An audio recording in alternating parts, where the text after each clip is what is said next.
Mga ka-Andres, maggagataho tayo ng gulay. Gulay, pangpahaba ng buhay. Yan na po, naglagay na ako ng gata. Pakuluin lang po natin yan. Saka idagdag ang sitaw at ang talong. Yan na po, pakuluan mo natin.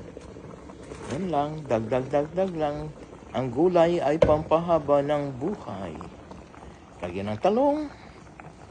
Sarap niyan.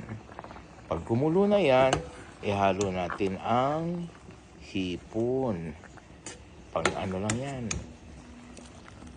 pang pasarap, pang pantagdag lasa po. Yan na po ang hipon. Dagdag na natin to.